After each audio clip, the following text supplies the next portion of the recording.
तालु गरम कलानी आलू किलो 20 टंकार मिलुथबा आलू एबे 40 टंकार बिक्री होउची।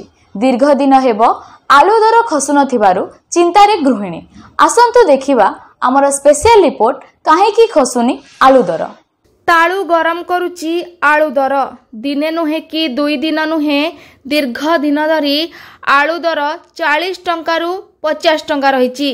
आलू दर वृद्धि पाइथिबारु गृहिणी मानक पई समस्या सृष्टि करिची। किछि दिन तले 20 टंकारे बिक्री हेउथिबा आलू दर रे 2 गुणा वृद्धि पाइची। अचानक आलू दर वृद्धि पाई स्थानीय प्रशासनिक व्यवस्था को दायी करिसंती सहरवासी। देखो सेटा सबु बेले अलग अलग न्यूज रे अलग अलग जिनिस देखुची। आलू प्रॉब्लम सॉल्व होगला मंत्री निजे कहउछंती। पुणी आलू रेट कौन सी जगह प्रशासन कौन स्टाफ जाके चेक करूना से 40-50 जे मन इच्छा बिकुंट। आलूटा परिबा वर्तमान टी कम हो रही समस्त आलूटा दरकार। आ गरीब धनी समस्ते आलू को बेसी प्रिफर करुँच किंतु आलू केते पियाज केते रसुण केते अदा सबू एते रेट हो जाऊँगी किसी कंट्रोल हो पारुनी। मार्केट रे गोटे कंट्रोल करिवार तो गोटे संस्था अच्छी कहीं करूना मु तो जानी पारुनी। आलू एते हो हल्ला पर भी आलू रेट सेमती अच्छी। आज्ञा आलू मंत्री तो निजे कहले 7 दिन मौजूद अच्छी आलू बोलिकी गाड़ी आसुनी बोलिकी जदि बढ़े देले आलू मंत्री किसी कहबेनि तो असुविधा कथा सेटा निजे कहले 7 दिन गच्छित अच्छी आलू बोलिकी पुणी बाजार को छाड़ूना समस्त लुचे के रखुंट सेटा चेक करंतु। खाँ खाँ लगुची आलू दुकान। आलू दर बढ़ी जिबारु आउ आग भली बिक्री नाही। आलू गाड़ी आसुनाही बोली दर बढ़ुची बोली गोदाम मालिक कहउचंती। तेणु चाहिदा मुताबक आलू आसीबा पर्यंत दर एमिति रहिबो बोली कहिचंती खुचरा बेपारी। आलू मझिरे गाड़ी आसुनतला रेटा बढ़े देथिले बर्तमान गाड़ी आसिक पहुँचला पर भी रेट केतबेले हमर गोदाम जो रोची खेतराजपुर मंडी सिटी रेटा टी कम कले आम छिटिया बेपारी आम कम रेट्रे पाइले ये कस्टमर मान को कम रेट दे पारतु। आम सिटी जो उच्चा रेट्रे पाऊँ से आमको रेट टी महंगा पड़ुची बाछी छाटी जोड़ा बाहर छोट माल आउ कटिंग माल ये सब बाहर कलापर आम रेट काटी पार्नु। मझे आसुनला बोलिक रेटा करते बर्तमान आलू आसला ये जगह जदि गाड़ी कार आसीनी कार माल कम अच्छी तापरे माने जो रेट करी जिनसटा मार्केट को छाड़िया आउ कस्टमर माने छिटिया खाउटी कस्टमर माने से माने कम रेट रे पाई पारुना। डिसाइड मंडी वाला रेट काटिले छिटिया बेपारी से कम रेट रे पाई रेट काटिकी कस्टमर दे पारिबो।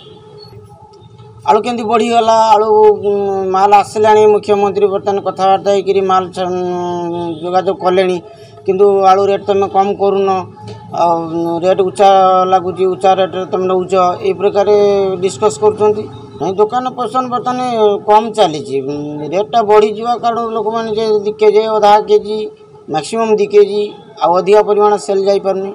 हाँ मंडी जदि चेक करी तदंत नियंते ताले गोदाम वाला माने एते रेट बढ़े पारंते ना छिटिया बेपारी एते उच्चा रेट रे पाई पारंते। एपटे किंतु आलू दर 2 गुण बढ़ी जिबा घटना को सहजरे ग्रहण करि पारुनाहांती सहरवासी। आलू दर बढ़ी जिबारु आउ भल बेपार करि हेउनी बोली कहिचंती जलखिया दुकानी। आलू चप सिंगड़ा रे आगरू जेपरी आलू दिया जाउथिला आउ सेतिकी देई हेउनी। आज्ञा आलू रेट बढ़ला परे आलू चप सिंगड़ा केमती कौन चलची आपनकर? आलू कम होची क्वांटिटी दिया होची। हैं आलू क्वांटिटी कम होकर दिया होची तो लोक कहि कहूना आलू चप काई छोटो कहबे कोन आलू चप तो 5 टका आलू तो 50 टका आ लोक कहबे ना आलू रेट बढ़ी जाई ना डबल 3 डबल आई बोले एबे 50 टका बिकलो लोक कहबे ना तो एबे कमती दुकान लॉस चलची कि नहीं? ठीक की दुकान लॉस होबनी दुकान लॉस निश्चय होबो 20 टका 50 टका बिकले लॉस निश्चय होबो ना रेट तो ना बढ़बार थे रेट ना। आलू समस्यार समाधान हेउ नथिबारु असंतोष प्रकट करिसंती बुद्धिजीवी। देखो आम जो पेपर देखुचु जे अभावी बिक्री बोलिक बाहरुचे जो लगे बोलिक आमको आमर राज्य के बाहर यूपी रू वेस्ट बंगाल रू आलू गुड़ाक सब पियाज नासिक रू इम्पोर्टेड करा पड़े आमको आनवा के पड़े आमदानी करवा पड़े किंतु ओडिशा रे भी जेन प्रकार आलू चाष होटलागढ़ फिटलागढ़ जो पियाज चाष अच्छी से बोलिक आमर ये असुविधा होमर ए कोल्ड स्टोरेज नहीं जदि कोल्ड स्टोरेज था ताहले चाषी माने कोल्ड स्टोरेज रे से जिनपतर रखिकी ठीक टाइम चाषी माने भी दाम पाइबे एवं खाउटी भी ठीक टाइम पाइबे किंतु आमर ये गोटे असुविधा है आमर एठे ताको मजूद कर रखार लगी चाषी तमाने आमर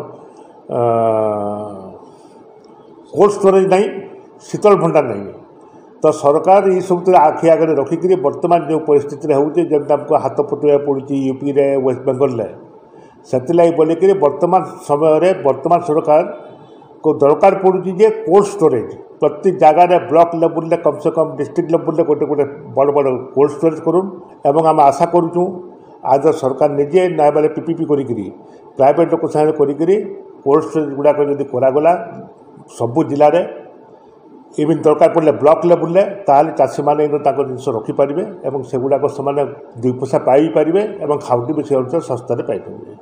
हेले जोगाण विभाग अधिकारी कहवा कथा संबलपुर जिला जेतिकी आलू दरकार सेतिकी आलू पहुंची पारुनी जहा फल आलू दर कमुनी।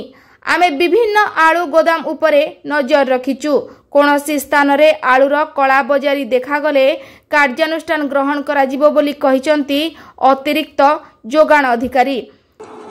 सर देखंतु आमर प्रॉब्लम अछि कोन कि सब जाक आलू आम बाहरु आसुछि जहाँ रायपुर साइड रू आसुथिला सेटा बंद हो जाइछि वही आमर यूपी रू आसुथिला सेटा भी बंद हो जाइछि आमर वेस्ट बेंगल रू आसुछि रेगुलर किंतु सफिशिएंट आसुनी। आजिर स्टाटस देखिए मात्र आमर 464 क्विंटल मात्र आसीछि वेराज आमर कंजप्शन अच्छी इनक्लूडिंग आमर देवगढ़ सोनपुर बौद्ध आमर टोटाल कंजप्शन होछि 700 रू 800 क्विंटल।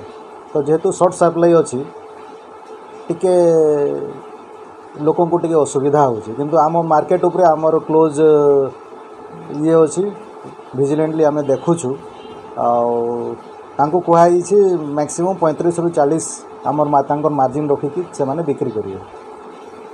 वेहिकल प्रॉब्लम अच्छी से वेस्ट बेंगल जो आसवा कथा बॉर्डर रे तांकर एपटे गाड़ी पास करोना से शॉर्टेज आसूसी सेमती किसी पैनिक हेबार दरकार नहीं। आम टोटाली होर्डिंग उपरे आमर क्लोज नजर अच्छी और कौन सी जगह होर्डिंग हो ना आमर आजिर ओपनिंग बैलेंस थिला मात्र 609 क्विंटल आमर 6टा होलसेलर अच्छा 6टा होलसेलर पाखापाखि पाखे सबू समय रहे 12 रू 1500 क्विंटल आमर स्टॉक थाए से जगह आम 600 क्विंटल अच्छे से होर्डिंग कौन सी जगह ना सेटा भूल धारणा आम क्लोज मॉनिटरिंग करुछु आशा करुछु ये बहुत शीघ्र सप्लाई टिके आमर लाइन अप हो गले दरटा टिके कमी जीवो। तेबे केबे कमिबो आलू दर से प्रश्नर उत्तर कहा पाखरे नाही। Bureau report news OD 15।